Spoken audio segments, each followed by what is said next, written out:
Hi there guys, I'm just going to be doing a quick review of my Logitech Superlight DEX that I got in recently and comparing it a little bit against the Zowie EC2. I have the -C version. There are some newer ones and wireless ones that have come out after this, and also against a few Razer mice that I have. So to start out, the clicks on these are great. These are some of my favorite clicks on any mouse. I would rank it as number 2 after the Vaxi Outset, which I think has some really nice split trigger switches that are separate from the shell. And but these are also really nice, and because they're optical mechanical hybrids, my expectation is these will probably last a bit longer. I really have no complaints about these. On my unit, both of these are fantastic, among some of my favorite clicks. Side buttons. Unfortunately, this is a real weak point for this mouse. They sort of don't press into the shell uniformly. They tilt up and into the shell in a really weird way, and they feel pretty mushy. They're a little bit better feeling than on the original Superlight, but I wouldn't say by much. Unfortunately, I also have an issue with where the side buttons are positioned on this mouse. So on something like the EC2, I really love the way that these side buttons are positioned. If I'm holding it more dead on, or if I'm angling my hand this way or this way, I can actually reach both of these buttons very comfortably if I just lift my thumb up. You know, I find it's really easy. Like let's say I need to bend the thumb back to reach a further back button. That's not too difficult. The dilemma comes if you're trying to reach the furthest forward one and you have to shift your whole grip forward, then you're going to have a bit of a bad time. And I find I have to do that with this one. I know what they're going for. Recently, the Death Adder V4 and this mouse, they put this split in between the buttons. You don't see that on the Zowie. I'm open to this idea, but not if it means that this button ends up being even further forward than before. For me, these really need to rotate back along the hump. So that, you know, when I raise my thumb, it's more in between the buttons and I can reach both more comfortably. If you're really choking up on the mouse, especially if you're tilting it in your hand a little bit, then that's less of an issue. Or if you are claw gripping it, it's certainly less of an issue. So maybe that was their design target, but I'm not pleased with this comparatively. The wheel's nothing offensive. It's not one of my favorites. It's really quiet, so some people will probably really like that. I would put it about on par with the Death Adder V3 wheel. It's a hybrid wheel. You can feel the notches pretty well. Fortunately, I don't mis-scroll this by mistake when you know, trying to press in the middle click, which is sort of a common problem on some mice with looser wheels. So it's sufficient. You know, I don't have any serious complaints about it, but it's also not one of my favorites. I have a strong preference for the Zowie wheel, which is super, super notchy and actually feels like you're pushing a button. And you know, I love the middle click on this. I think Zowie really nails the fundamentals. Their side buttons are positioned very well. They feel great to press. Their wheel I love, though it's a little controversial because it is so notchy. But I love it for games. I never mis-scroll it while clicking. I think it's always very reliable, and I think it feels great personally. The clicks on these are also really, really nice, and I'm a big fan of them. Unfortunately, because this mouse is a few years old and because they're mechanicals, my right click has begun to stick a little. That is pretty annoying and unfortunate, but you know, it had a nice life to it, right? I have had better durability, I suppose, with opticals on things like Razer and Logitech's mice, but at the same time, optical switches don't really generally feel as good, and that's why I'm sort of impressed by these, because these are apparently some kind of a hybrid switch, and I think they really do feel great. Something else I really like about this mouse is the shell material and coating. So the shell material and coating on this is my favorite on any mouse I have used. It feels really nice. It's like a premium soft touch plastic that you might find on some really nice smartphones back in the day. But like the OnePlus, I think, kind of felt like this. This feels great. It's really nice. And so many mice like the Zowie, they just have sort of hard, sticky, cheap-feeling plastic. It doesn't really feel great. So this is a tremendous advantage this has. I do like what Razer does sometimes, like on the Death Adder V2 or the Pro Click, where they have those rubber plates, because at least then they're experimenting with something that feels a little bit more premium. So that's certainly an area that this wins out in. Certainly, if I'm just going off of core shape, I got to give it to the EC2 though. I think this is one of the best shapes I have ever used. It's one of the only mice I feel like I could recommend to somebody where for a wide variety of hand sizes, for a wide variety of grip types, you can tell the team really put a lot of thought into how your hand is going to sit in those positions. And something I like about it is you can see they sort of built in exactly where this finger would sit and this finger would sit when you are palm gripping this mouse. whether that's dead on or more the tilt grip. And it is a big advantage that the buttons are much more comfortable to reach. For this mouse, it is very, very light. It's certainly lighter than this while also being bigger, so that's quite an achievement. Unfortunately, I think it's come at the cost of durability a little bit, because for mine, I have really bad side flex along this left face of the mouse. I can squeeze it and the buttons sort of pop out of the face, and I grip it pretty tight when I'm using it, so I can certainly feel that sometimes. I'm not really a fan of that. It creaks a little bit when I do it. The right side is solid as a rock, so maybe this is unit to unit variance. I'm not totally sure. The feed on both of these mice are pretty poor, but at least Zowie gives you, an extra set out of the box. And what I mean by that is I just think they're too thin. This puck comes out so you can store the adapter in it. That is pretty nice. It's a fairly standard feature on mice like this nowadays. I wish the puck was a little more solid and in place. I think instead of just having a magnet on the other side, they should have maybe had, maybe vertical magnets as well, because I try to center it and then it sort of wobbles and goes off center a lot, but I don't want to take it out like some people do because I want that extra mouse feet coverage. Not a deal breaker or anything, just a very minor thing to note. Something I like about both of these mice is you can see they round this corner on the finger ledge. This is great because when you are palming it like me, sometimes your fingers, if you have bigger hands, are going to rest on this edge. Razer doesn't do this. Razer, for some reason, puts these harsh, slant, sharp ledges, and it just feels awful when you put your hands here. I actually have a, let me grab it really quick. I have a preference, I would say, overall, for this shape compared to this one. So why don't I use it? Well, because that slant back, sharp edge right here feels so bad that it's just out of the running. I can't use this. So, that's unfortunate. Razer kind of ruined some of their mice that way, I would say. The Death Adder V2 is like that as well. I'm a big fan of the Death Adder V2 because it's a wider ergo that I really like. I'm a big fan of the back hump on the Death Adder V2. But the ledge feels atrocious on that as well, especially if you're gonna, sort of grip it dead on rather than at a tilt.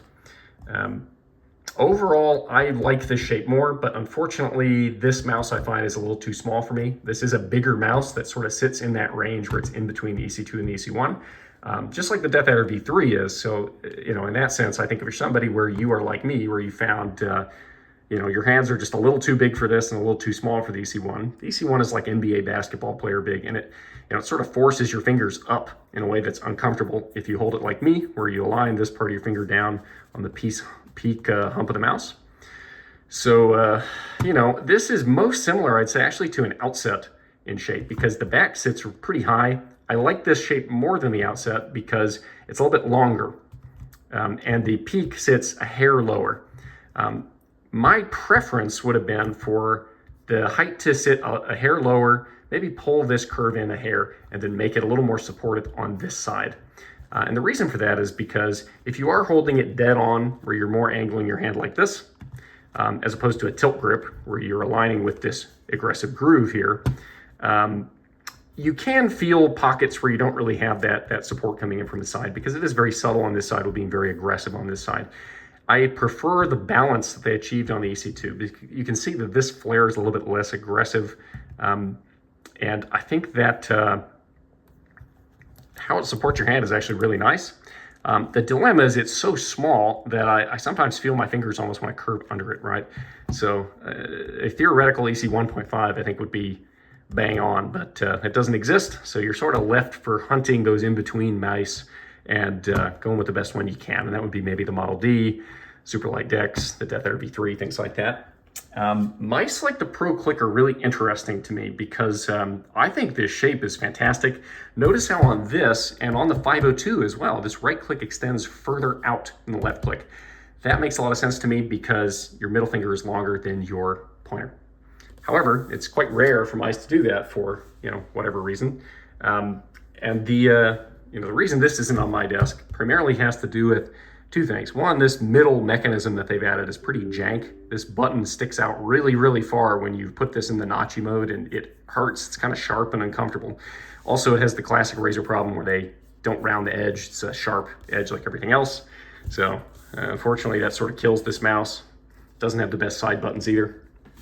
But anyway, I find this is on my desk a lot. I think it's pretty good. And I'm really excited to see what they do with it later. The port on mine was sort of bent when I got it, so to the degree I was, felt safe and comfortable doing it, I tried to sort of bend it back with the charger in there with limited success. So I assume that's unit-to-unit variance. But honestly, I don't have any serious complaints. I think this shape for me is the stronger shape, but because this does fit that in-between size, again, it's on my desk a lot, and the clicks are fantastic on my unit. So battery life, it's not the best, it's adequate, but it's because they're going for a low weight. They put a small battery in, heavy usage at something like 2000 hertz, which is what I use.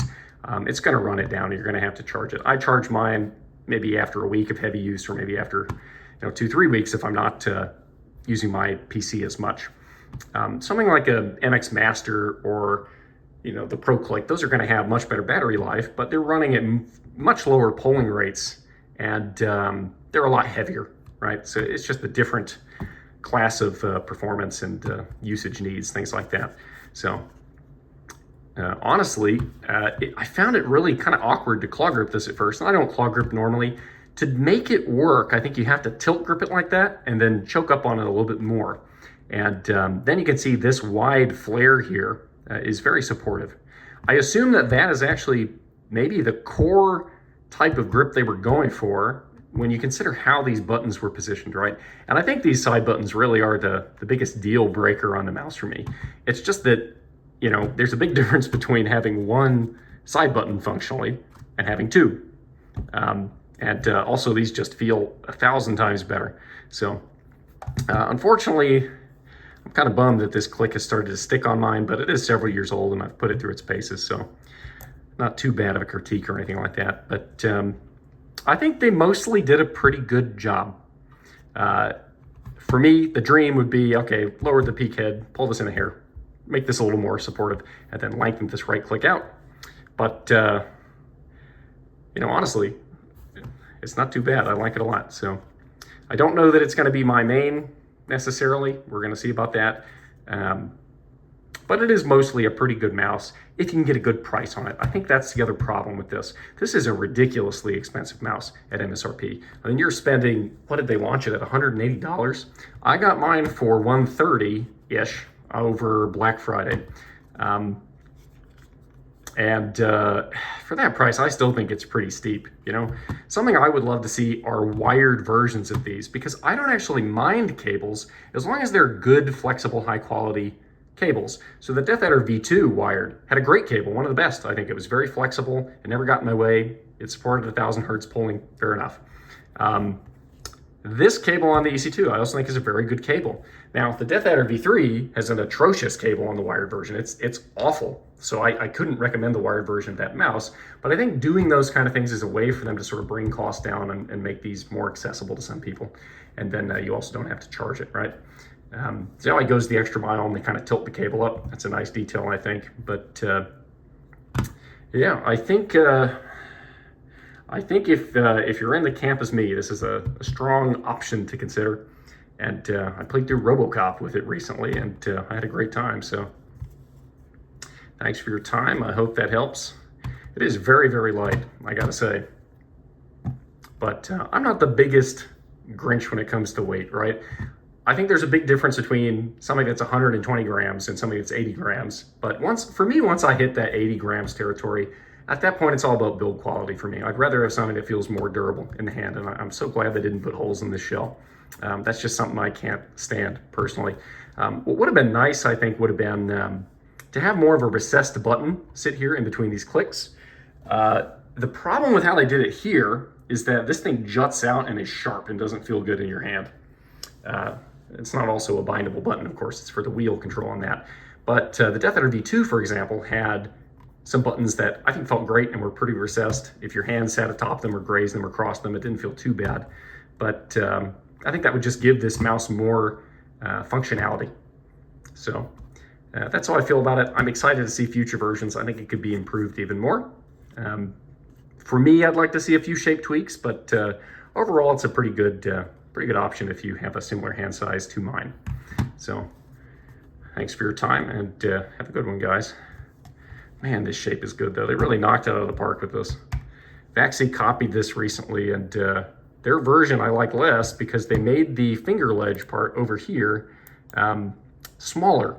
And the problem with that is then if you're palming it and you've got bigger meaty hands, your finger's gonna kind of graze this click because you don't have space, right? So, you know, the team that made this just put a lot of thought into it. And it's a shape that has been often cloned, but kind of cloned worse in some ways. But anyway, have a good one, guys. Thanks for your time. Bye-bye.